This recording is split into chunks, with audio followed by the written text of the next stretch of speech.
ये 7 दिन की सप्ताह कथा उनके समस्त पापों को नाश कर देती है, सारे पाप हर लेती है ये भागवत की कथा। और केवल इतना ही नहीं है, सप्ताह यज्ञेन कलोपनंति ते, केवल इतना ही नहीं, कोई व्यक्ति पापी रहा हो और पाप करते करते भले ही वो मर गया हो और मृत्यु के बाद भी अगर हम उसके नाम से भी कथा कराएं ना तो मोक्ष मिल जाता है। ये भागवत है, जिंदगी के साथ भी जिंदगी के बाद भी, ऐसी ये भागवत है।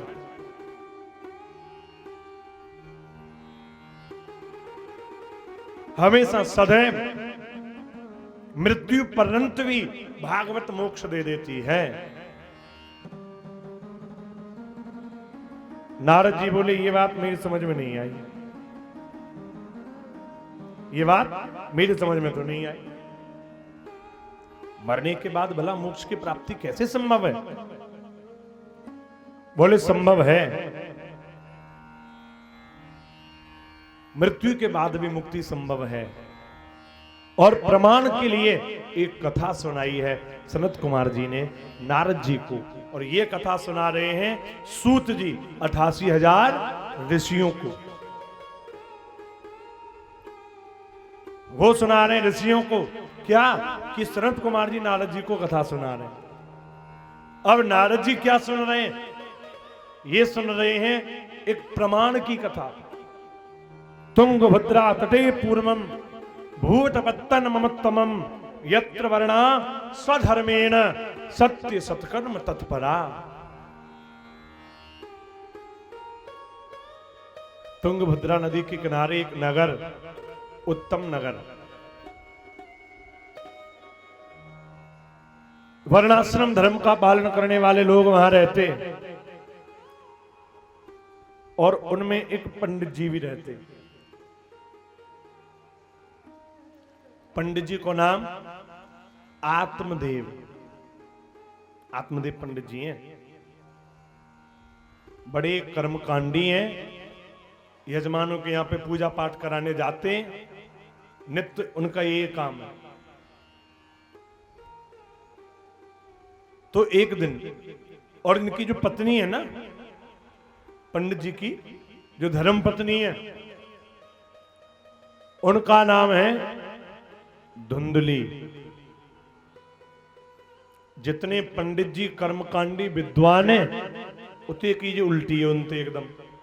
नाम ही धुंधली है, नाम में धुंध है।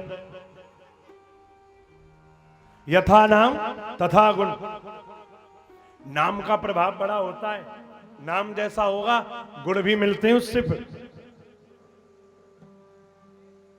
इसलिए कहते हैं यथा नाम तथा गुण, ऐसी धुंधली है। तो जो धुंधली है, पंडित जी तो चले जाते सुबह सुबह बाहर, इसका क्या काम? कभी सामने वाले से लड़ना और कभी बगल वालों से लड़ना, और चाहे या देवी घूम के पीछे जानो पड़े पर छोड़ना ना है पीछे वाले हो, जाके उनते लड़ना। न्यो मान लो जब तक जी लड़ना ही लेती, जब तक या की रोटी ना पचती, लड़ाई जरूर लड़नी भाई। नाम ही धुंधली है, लड़ाई झगड़ा जरूर करती है धुंधली।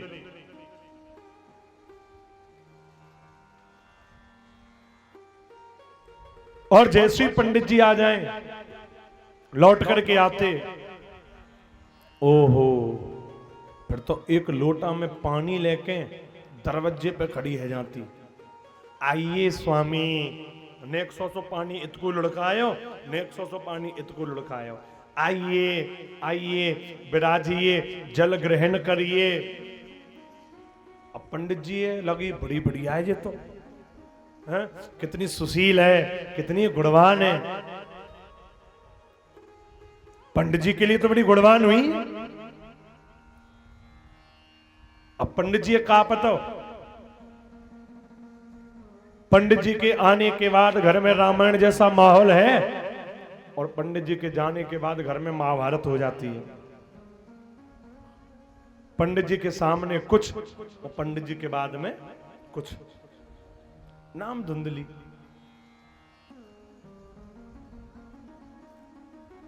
अब पंडित जी महाराज उनसे कोई पड़ोसी कुछ कहवे भी ना, कोई पड़ोसी जो पड़ोसी है वो बतावे भी ना। क्यों? उन्हें पता है अगर हमने बता दी तो अगले दिन आतंकवादी हमला हमारी घर ही आ जाएगा, धुंधली हमारे घर आ जाएगी लड़वे। और ये लड़ाई है को मूल्य खामा का बना बात जावा रे कोई कछु बतात ना हो। अब जा काउते है जाती धुंधली से लड़ाई, धुंधली तो लड़नो रोजाना काऊ ना काउते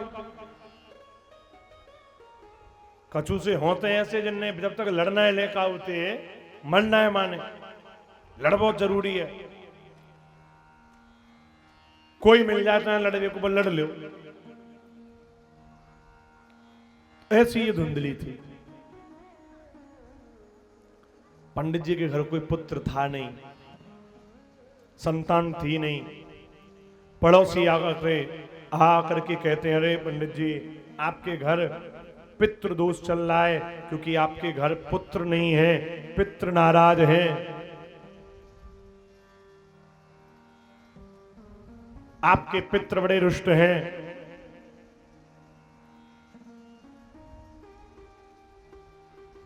हे ब्राह्मण देव, पंडित जी कहते फिर क्या करूं मैं तो बड़ा प्रयत्न किया, भगवान से वंदना कर ली, पूजा करता हूं, पर पुत्र हो ही नहीं रहा, करूं क्या बताऊं।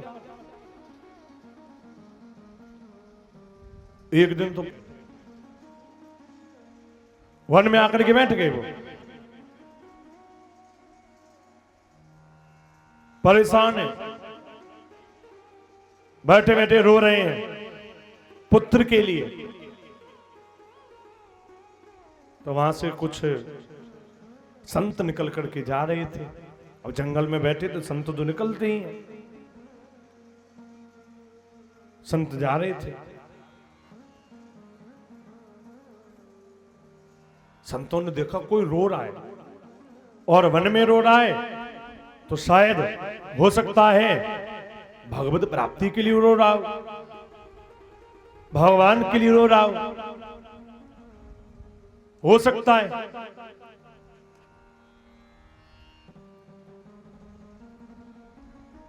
संत आए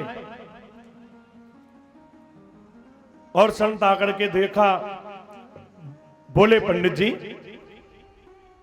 क्यों रो रहे हो आप? कथम रोदसी विप्र त्वम काटे चित्ता बलीयसी। क्यों रो रहे हो आप? क्या चिंता है तुम्हें?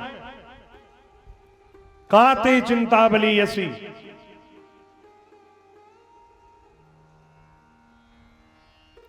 क्या चिंता लग गई तुम्हें? पंडित जी बोले पूछो मत महाराज, बड़ा दुखी हूं। अच्छा संत तो सोच रहे हैं ये कहेगा मैं भगवान के लिए रो रहा हूं तो शायद थोड़ा सत्संग हो जाए, पर ये भगवान का आज थोड़ी रो रहे हैं। बोले महाराज पुत्र नहीं है, पुत्र हमें बाबा पुत्र चाहिए। बोले पुत्र? संत तो सोचने लगे हमने तो कहा था शायद सत्संग होगा, भजन होगा, और ये तो संसारिक निकला, संसार के लिए रो रहा है, बेटे के लिए रो रहा है। संत समझाने लगे क्यों व्यर्थ में चिंता करते हो, क्यों रो रहे हो आप? अरे क्या पुत्र की कामना करना महाराज, पुत्र वो होता है जो अगर सुपुत्र मिल जाए तो बड़े भाग्य की बात है, और अगर पुत्र कुपुत्र हो जाए तो जीवन पर्यंत रोना पड़ता है बेटे के कारण। क्या बेटे की चिंता करना, क्या बेटे के लिए रोना? बेटे के लिए रोना छोड़िए महाराज।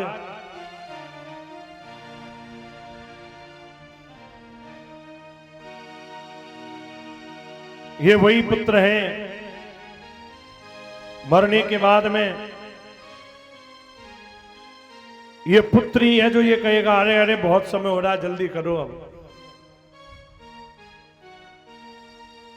पूरा जीवन माँ बाप जिस बच्चे के लिए निकाल देते हैं साहब, वो बेटा मृत्यु के बाद, आजकल के लोग 12 दिन नहीं दे पाते। 12 दिन होते हैं ना शोक के, बड़े बड़े शहरों में 3 दिन का हो गया है अब वो, केवल 3 दिन। बहुत जगह ये हो चुका है। उनसे पूछा कि भैया ये 3 दिन में क्यों? अरे कम से कम तो जो होता है, सूतक होते हैं घर में, तो उनको तो मानो, वो विचार तो करो। पूजा पाठ प्रारंभ तुम कर नहीं सकते और यहाँ रहना भी चाहिए। तो वो लोग कहते हैं अरे महाराज टाइम नहीं है, अब इतना कौन रहे 12 दिन।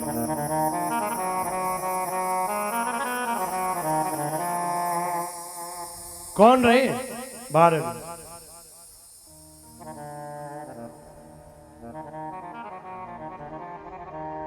जिस माँ बाप ने, जो माता पिता पूरा जीवन निकाल देते हैं अपने बच्चे के लिए, अपनी संतान के लिए,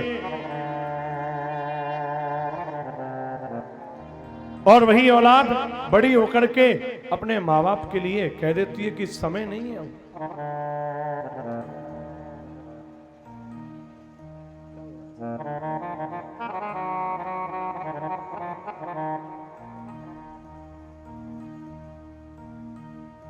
समझा रहे हैं संत।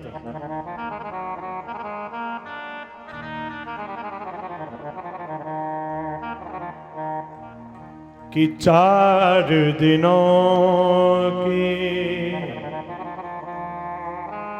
प्रीत जगत में, 4 दिनों के ये नाते हैं।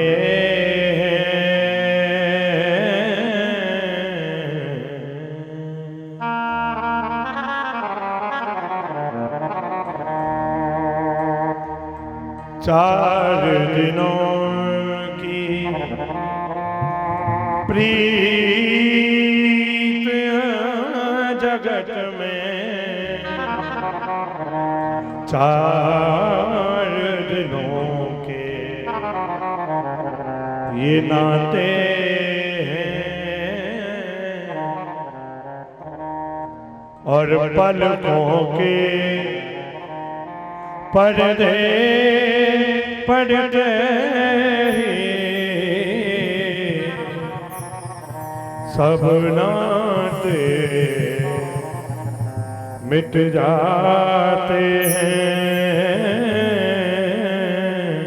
हाँ पलकों के पर्दे पड़ते ही सब नाते मिट जाते हैं।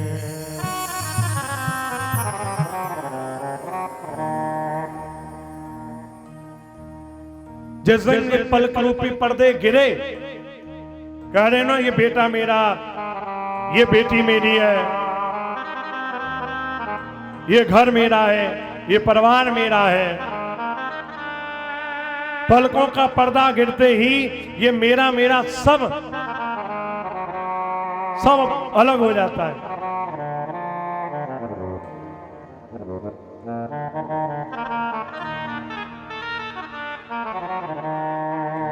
और जिनकी चिंता में तू जलता,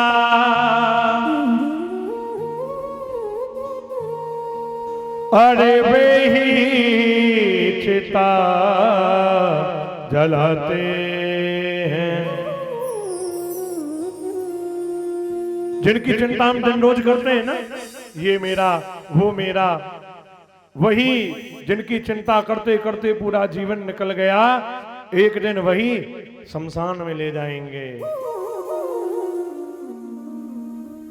अरे जिनकी चिंता में तू जलता,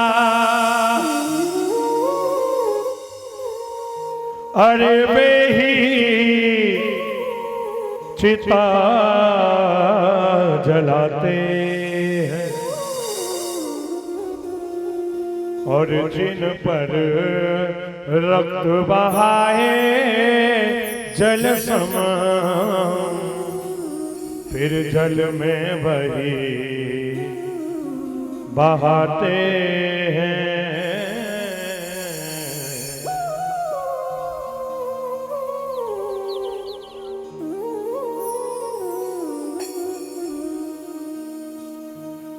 जिनकी चिंता में तू जलता,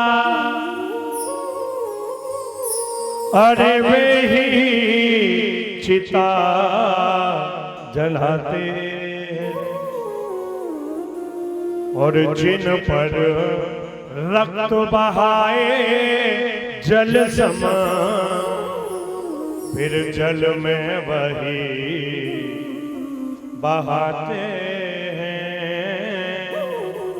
हर 4 दिनों की प्रीत जगत में, 4 दिनों के ये नाते हैं।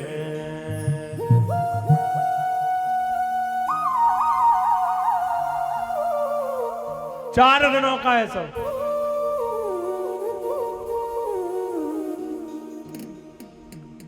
और घर के एक एक शब्द सुनिएगा सब, कि घर के स्वामी के जाने पर,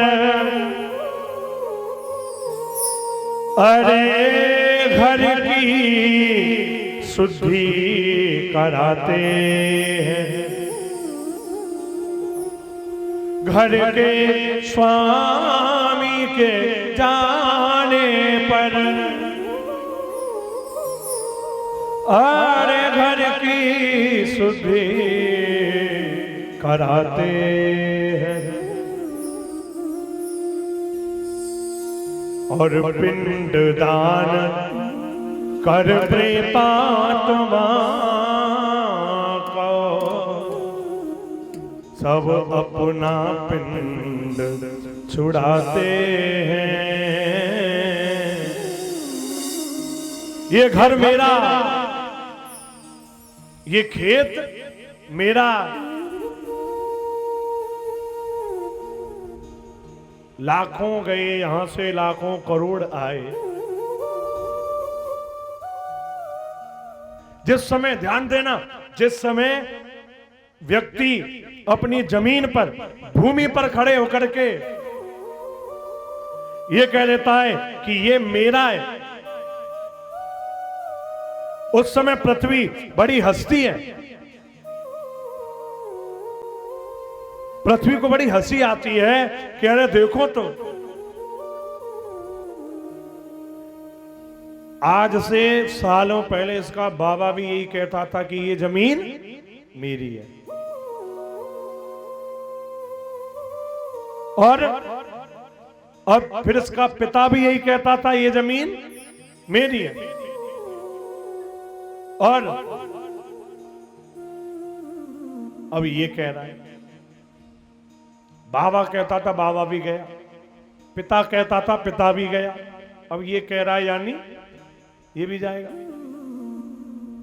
लेकिन सोचने की बात कि मैं तो यही हूं, खेत कभी कहीं गया किसी का, जहां था वो वहीं रहता है, जमीन कहीं नहीं जाती है। मेरा मेरा कहने वाले लोग चले जाते हैं, लेकिन भूमि का वो टुकड़ा वहीं का वहीं रह जाता है।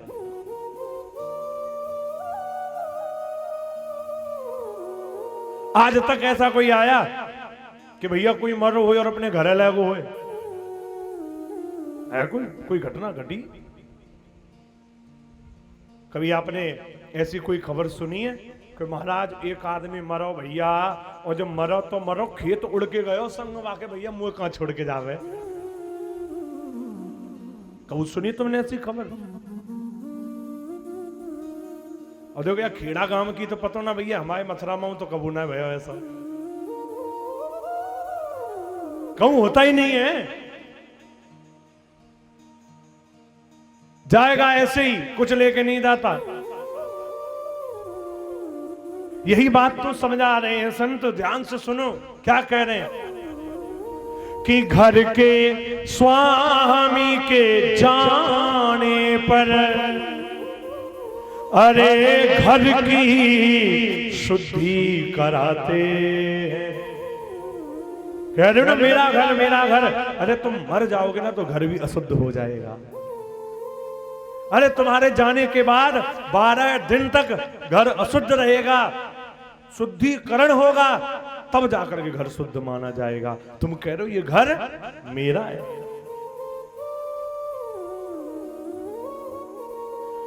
घर के स्वामी के जाने पर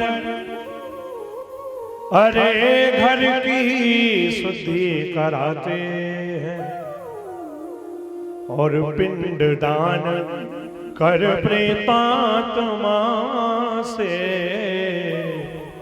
सब अपना पिंड छुड़ाते हैं।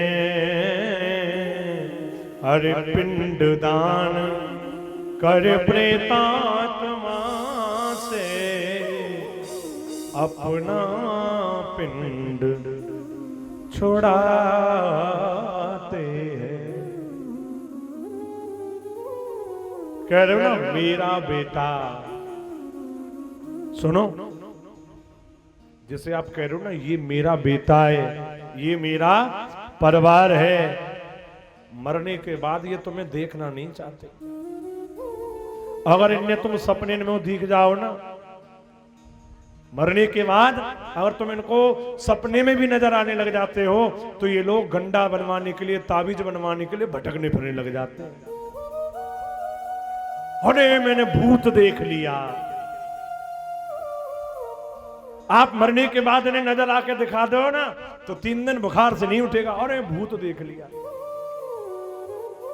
फिर आप उनके कोई नहीं रहे जिनके लिए आप पूरा जीवन ये सोचते हो ये मेरा ये मेरा ये मेरा। संत यही तो समझा रहे हैं कि समझ जाइए, समझ जाइए।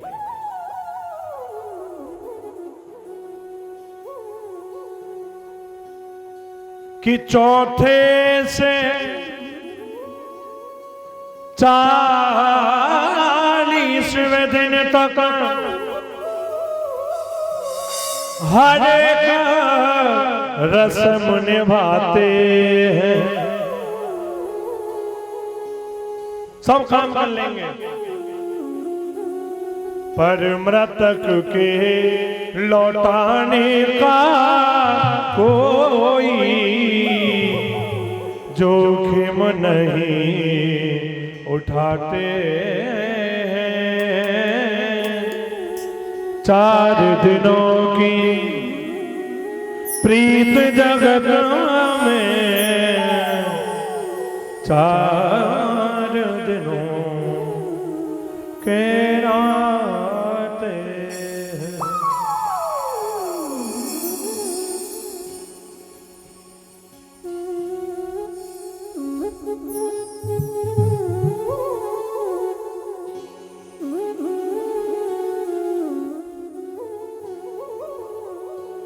हो कोई धीर ना धरेगो, अरे डंडा पड़ेगो जा दिन काल को।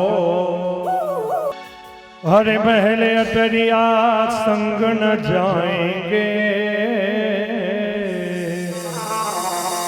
और ये तो यही धरे रह जाएंगे।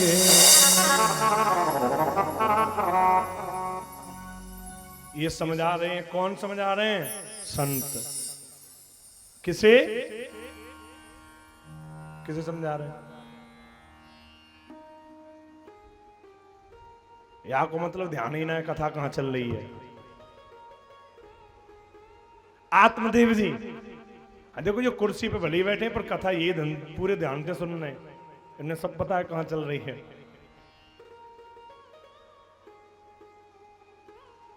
आत्मदेव जी को समझा रहे पुत्र के लिए।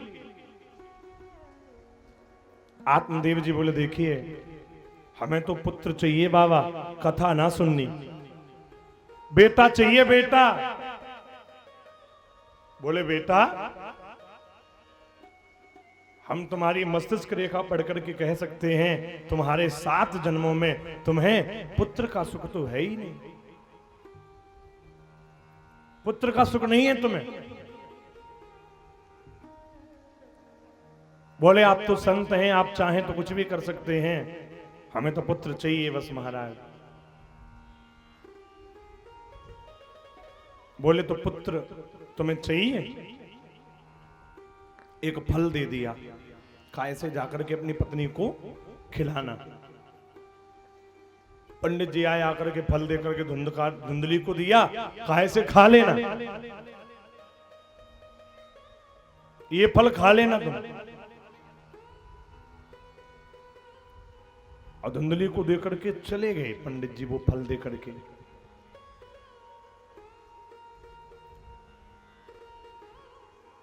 तो धुंधली उस फल को लेकर के सोचने लगी,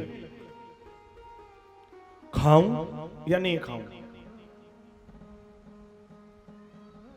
धुंधली सोच रही है, खाऊंगी तो गर्भ में एक बालक आएगा, और गर्भ में बालक आएगा, फिर मैं चल फिर नहीं पाऊंगी, चलने में असमर्थ हो जाऊंगी। और ऐसे में अगर कहीं मेरे घर में आग लग गई तो, भाई घर में आग लग जाए बाई चांस तो, और ये धुंधली मैं तो पजर जाऊंगी, मैं तो मर जाऊंगी। अरे मुझे ना खानो जी फल, ये तो मुझे मरवाए के छोड़ेगा, मुझे नहीं खाना ये फल। अरे अगर मेरे घर में बदमाश लुटेरे आ गए तो। और धुंधली उस फल को लेकर के बहन के पास गई, बोली, बहन बचा जी, फल नहीं है, मेरा डेथ सर्टिफिकेट है, मुझे मरवाए के छोड़ेगा ये फल। तो मैंने अगर इसे खाया तो मेरा बचना तो फिर मुश्किल है, मैं नहीं खा सकती। बंधवा विधवा नारी सुखी चेती में मती, धुंधली कह रही है, लालने पालने दुख प्रसूता याश वर्तते। अरे कौन लालन पालन करे, और जब बच्चे का जन्म होता है कितना कष्ट होता है मां को। मुझे नहीं चाहिए, मुझे नहीं खाना फल। तो बोली, बेटा चाहिए पर, क्योंकि पंडित जी की नजरों में मैंने ये फल खा लिया। अब पंडित जी ने पता पड़ेगी ना खाया तो गड़बड़ है जाएगी ना, भेद खुल जाएगा। देख तुझ पे जो बेटा हो वो मुझे दे देना, बदले में जो चाहे वो धन ले लेना, बेटा मुझे चाहिए। धुंधली उस फल को ला करके गाय को खिला देती है। पंडित जी तीर्थ यात्रा पर चले गए थे, 1 साल में लौट के आए यात्रा पे थे, जब तक बहन का बेटा लेके गोदी में बैठी। पंडित जी बोले, कौन? बोले, हमारा बेटा फल खाने से हुआ है। अरे वाह, संतों की महिमा बड़ी महान है, बेटा हो गया। बोले, यही नहीं, गाय के भी हुआ है। अच्छा, जो गाय ने दिया था वो बछड़ा नहीं था, फल था, फल खाया था गाय ने, इसलिए उस फल के प्रभाव से वो पूरा इंसान जैसा बना, केवल कान गाय जैसे बने, इसलिए नाम है गौकर्ण। और जो धुंधली के हुआ है, धुंधली की बहन का बेटा, धुंधली बोली मेरा नाम है धुंधली और मेरे बेटा को नाम मैं रखूंगी। पंडित जी बोले कहा रखेगी, रख ले। बोले मैं अपने बेटा को नाम रखूंगी धुंधकारी, मेरो नाम धुंधली और छोरा को नाम धुंधकारी। पंडित जी बोले वाह, वंडरफुल नेम, बढ़िया है, कोई बुरा नाम ना है, तू भी तो बढ़िया है, तो धुंधली बढ़िया, ते छोरा धुंधकारी बढ़िया। पंडित जी बोले आत्मदेव तो ऐसे ही रह गए, नाम रखा धुंधकारी। गौकर्णो पंडितो ज्ञानी धुंधकारी महान खला। गौकर्ण जी तो बड़े पंडित विद्वान ज्ञानी बने, लेकिन धुंधकारी मूर्ख बना, चोर बना, लुटेरा बना, डाकू बना। धुंधकारी ऐसा लुटेरा बदमाश बना धुंधकारी, चोरी करने लगा, डाका डालने लगा, शराब पी लेता, मांस भक्षण करता। पंडित जी बड़े परेशान कि हे भगवान ये कैसा बेटा हो गया, मांगा था कोई अच्छा पुत्र होगा लेकिन ये तो कुपुत्र निकल आया। जिस जगह पर ब्राह्मण देवता के घर में भगवान विराजते थे, आज उस अलमारी में शराब की बोतल विराज रही है। पंडित जी दुखी हैं तो गौकर्ण ने समझाया, वैराग्य आ गया मन में, तो पंडित जी तो चले गए घर छोड़ के, गौकर्ण जी भी यात्रा पे चले गए। अब ये मां बेटा रह गए धुंधली और धुंधकारी। मां को मारने लगा, थप्पड़ दे दिया एक दिन मां में, पैसे दे मुझे। अब बिगाड़ा भी मां नहीं था, मां का ही बिगाड़ा था। पुत्र बनेगा क्या, पापी बनेगा या पुण्यात्मा बनेगा, ये बात निर्भर करती है मां पर। क्या बनेगा पुत्र? मां चाहे तो बच्चे को प्रहलाद बना दे, ध्रुव बना दे, और मां चाहे तो धुंधकारी बना दे। ये धुंधकारी मां नहीं बनाया। धुंधकारी महान खला।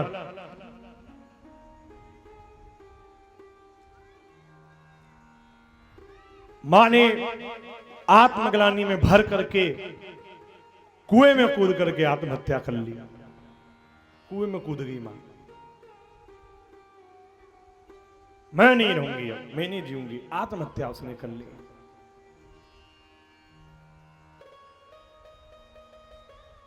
मां की मृत्यु के बाद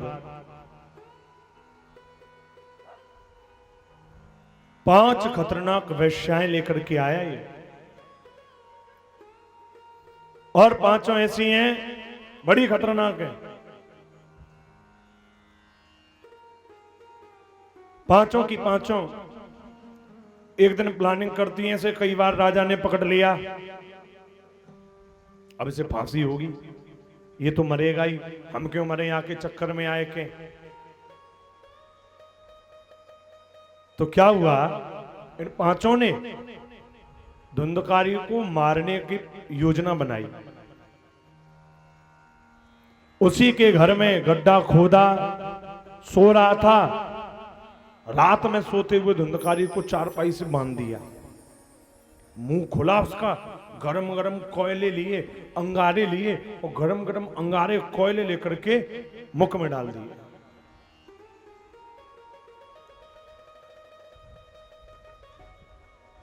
गरम गरम अंगारों को मुख में डाला और बड़ी ही दुर्गतियों से प्राण हर लिए। उसी के घर में गड्ढा खोदा, उसी के घर में गाड़ा, और 5 वैसे फरार। पांचों की पांचों फरार।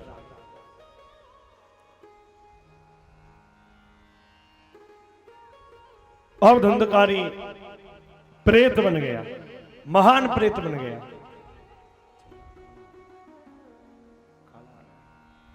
महान प्रेत बन गया। अब क्या हुआ, गोकर्ण जी आए। गोकर्ण जी, रात हो रही थी। गोकर्ण जी ने सोचा चलो क्यों ना रात्रि विश्राम पंडित जी के घर में कर लें। पंडित जी के घर में रात्रि विश्राम करने के लिए रुके। अब जैसे ही वो रात में बैठे भजन के लिए, क्योंकि या निशा सर्वभूतानां तस्यां जागृति संयमी। जब पूरी दुनिया सो जाती है तो संयमी भजन करते हैं। वो भजन करने लगे, लेकिन ये भजन ना करने दे। प्रेत तो प्रेत, कभी बकरी बन के आ जाए, कभी भेड़ बन के आ जाए, कभी हाथी बन के, कभी घोड़ा बन के।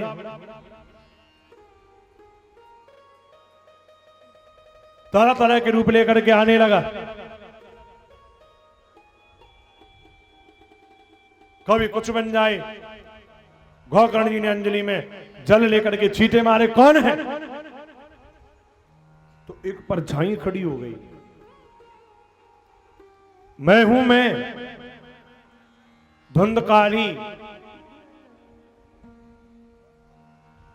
अहम भ्राता त्वदीयोऽस्मि धुंधकारीति नामतः।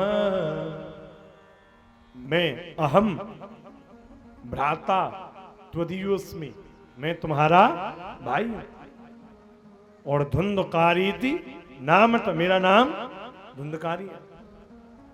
और भैया स्वकीय नैव दोषेण, मैंने स्वयं के किए हुए दोषों से ब्रह्मत्वम नाशितम मया, अपने ब्राह्मणत्व का नाश कर लिया है। मेरा ब्राह्मणत्व नष्ट हो गया। इसलिए हे भाई तुम ही कुछ करो, ऐसा कोई उपाय जिससे मुझे इस प्रेत आत्मा से, प्रेत योनि से मुक्ति मिले। तब गोकर्ण जी ने कथा करी, भागवत करी बांस के बगीचे में। बांस के बगीचे में कथा करी है।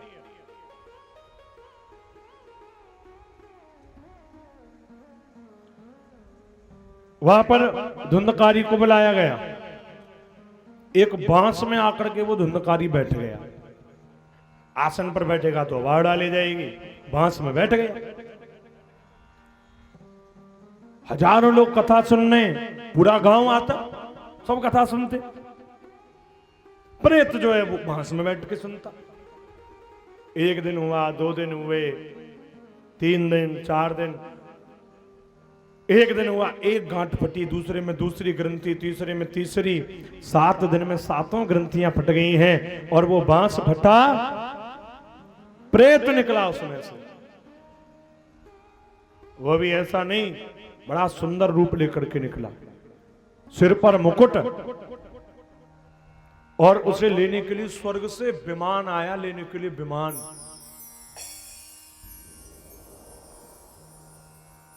विमान आया। गोकर्ण जी ने देखा विमान आ रहा है, ले जाएगा इसे। गोकर्ण जी ने तुरंत रोक दिया, रुको।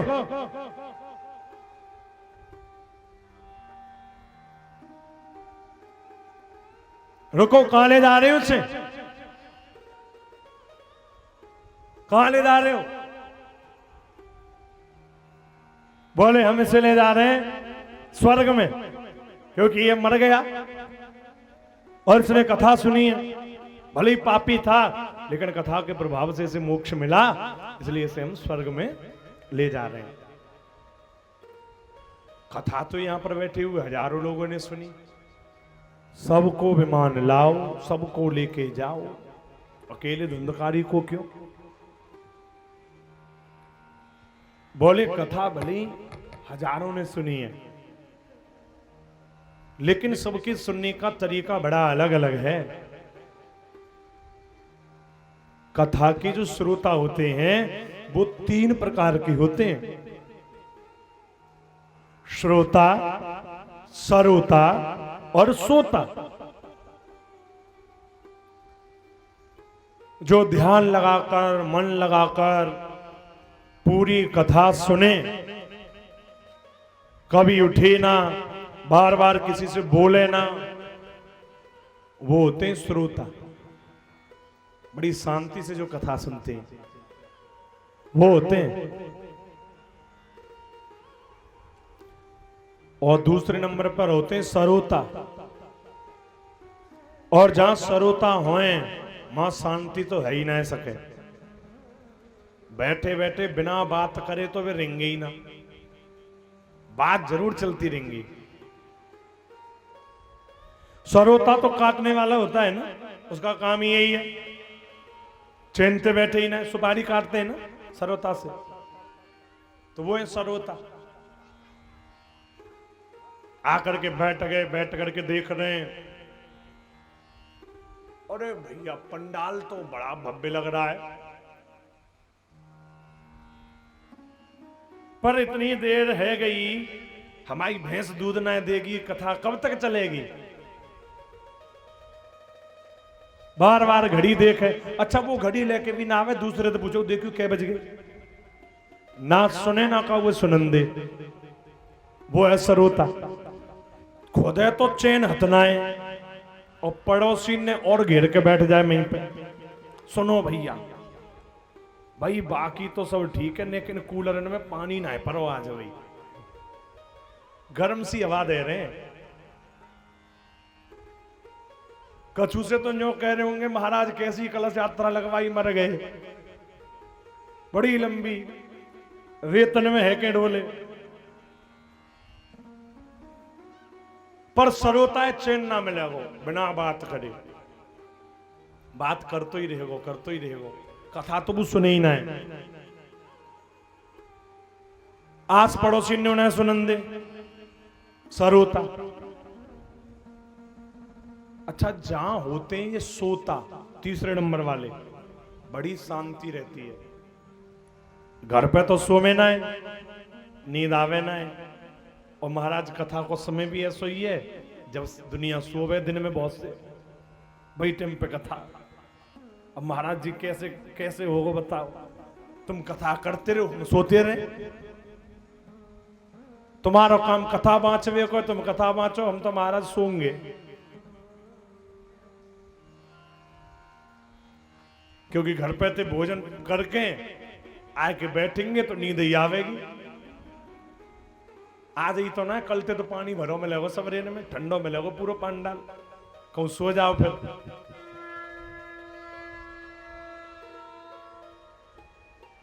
कोई सोचे कब ये समय घटे और जल्दी ते कब प्रसाद बटे। बहुत से तो जो दूसरे होंगे, महाराज जी बलाए बज गए बाबा कब तक करे प्रसाद ले लेंदे। कोई सोचे कब ये समय घटे और जल्दी ते कब प्रसाद बटे।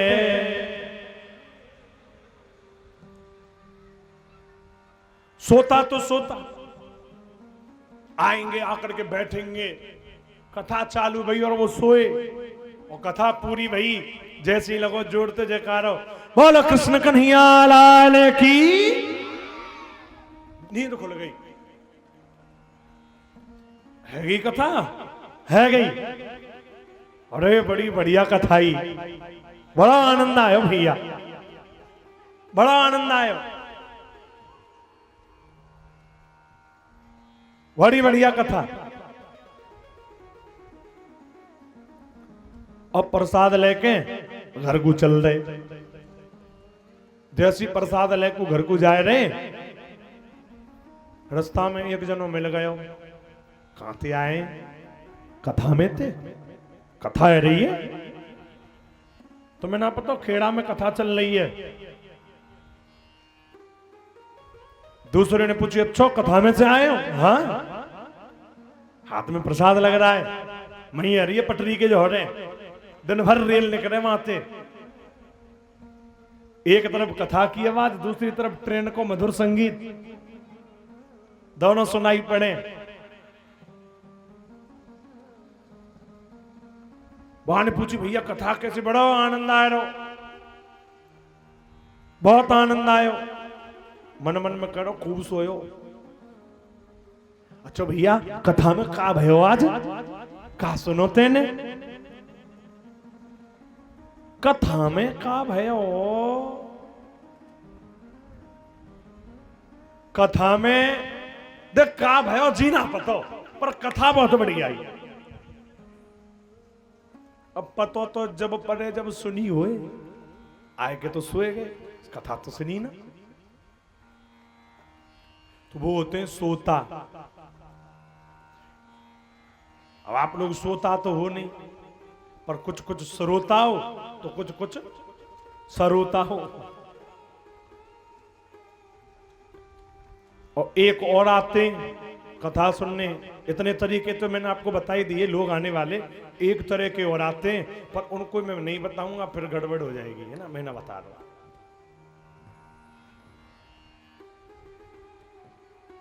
रात भर नींद ना आवेगी। महाराज जी कुछ बता रहे, उड़ रहे गो पर बता ना पाए, तो देखो मैं ना बताऊंगा तो सस्पेंस रहेगा, कल फिराओगे आप। जैसे टीवी सीरियल में वहां पे बंद करेंगे जहां पे कोई सस्पेंस रह जाए, है ना। ये माताएं ज्यादा जानती है, खैर वहीं बंद करेंगे, धूमता न धूमता न बंद। आजकल तो खैर यही चल रहा टीवी में, कछु दिखा में तो है ना है। और पता नहीं इन माताओं को उसमें क्या पसंद आता है, दिन भर टीवी में धूमता न धूमता न यही होती रहती है। कोई बोलता कुछ है ही नहीं है, संगीत ही बजता रहता है। तो वहीं जैसे सस्पेंस में वो रोक दें, पर खैर मैं ना छोड़ूंगा, मैं सीरियल वालों थोड़ी बता दे रहा हूं। कौन से आते हैं? कोई देखे चप्पल नई नई,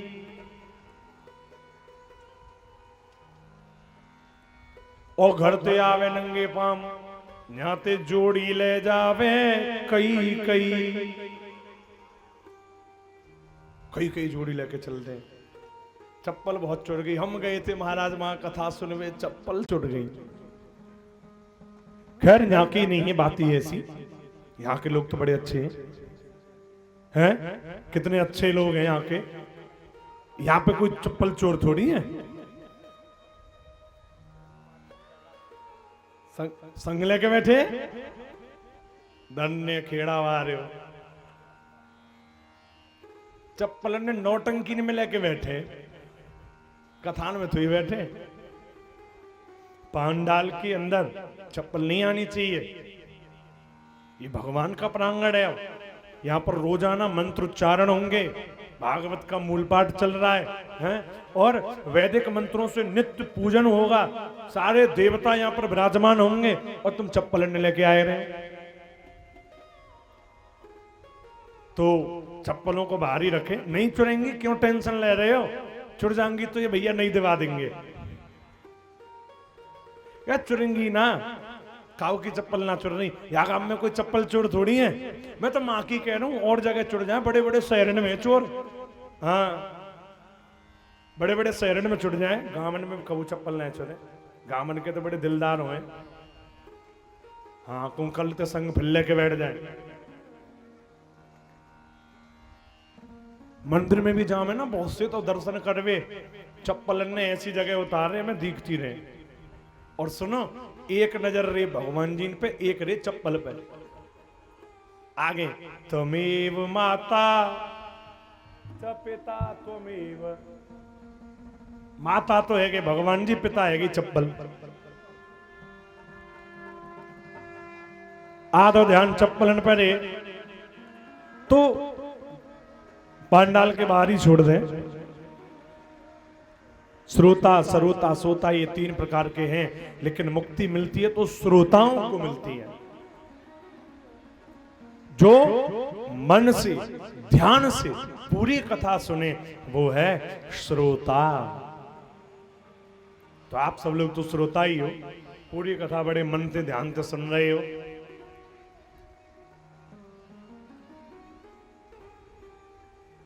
कथा के नियमों का वर्णन किया, कथा कैसे सुननी चाहिए,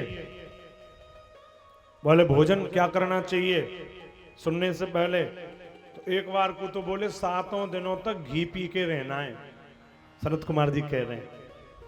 तो नारद जी बोले फिर ना कथा है रही कबू, डॉक्टर तो वैसे ना ही कर दे बीपी हाई है जाए, है घी पिवाओगे।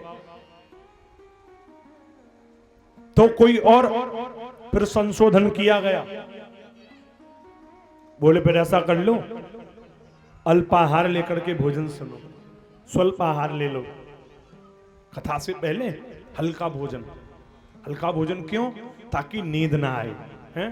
कोई तुम कथा में आओ और बढ़िया बैठ भोजन करके आए के बैठ जाओ और आए करके फिर नींद आवे, बार बार व्यवधान पड़े। इससे अच्छा है हल्का भोजन लेकर के बैठना चाहिए। अगर फलाहार लेकर के व्रत कथा सुनो तो पहले सुबह फलाहार करो, फिर कथा सुनो, शाम को भोजन कर लो, ये नियम है। लेकिन किंतु परंतु ऐसा ना होना चाहिए, व्रत रख लो, फल खाए के आ जाओ और पंडाल में बैठ जाओ और बैठे बैठे कथा सुनो ना और मन में यूं ही सोचो घर पे पूड़ी बनी पर खाई ना, व्रत है। बड़ी बढ़िया खुशबू आई कचौड़ी की, सबने खाई, हमारा तो व्रत है। तो ऐसे पूड़ी पकवान मतलब मन वहां अगर आपका भटक रहा है तो ये भी नियम है कि भैया अगर पूड़ी खाए के ही मन लग रहा है तो भोजन करके कथा सुन लो, पर मन का लगना बड़ा जरूरी है। कथा में मन लगना चाहिए। आसन कैसा हो? तो वैसे तो ये जो आसन है सुखासन, आलती पालती, ऐसे बैठ के कथा सुननी चाहिए। लेकिन फिर भी मान लो घुटनों में दर्द, कमर में दर्द, तो कुर्सी पे बैठ करके कथा सुन सकते हैं। ये कुर्सियां उनके लिए होती हैं जो लोग जमीन पर नहीं बैठ पाते। अच्छा, जो जमीन पर बैठने में सक्षम हैं वो जमीन पे बैठे, जो सक्षम नहीं है वो कुर्सियों पे बैठे। लेकिन दोनों घुटने ने खड़े कल्ले में बहुत से ऐसे और हाथनते जो बांधले में घुटने खड़े करके बांधना, ऐसे कथा नहीं सुननी चाहिए। है सीधे पीछे तक पता बहुत से ने ऐसे ही कर रखे, घोटू खड़े करके हाथ बांधले में खाए।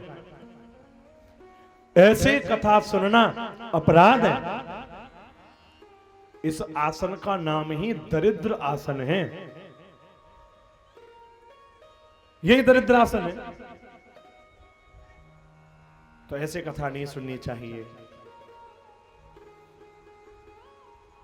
और बहुत सी माताएं, कुछ भाई घोटून में एक दर्द है जाए तो क्या करेंगे, पामन ने न्यों खोल देंगे, सीधे खोल के बैठ जाएंगे, सीधे कर रखे आगे माऊ इधर इधर करके बैठ जाते हैं।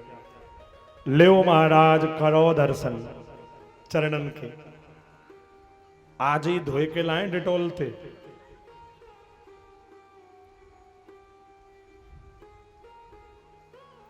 देखिए यहां पर साक्षात भगवान विराजमान है। तो जहां भगवान का विग्रह हो उधर पैर नहीं खोलने चाहिए।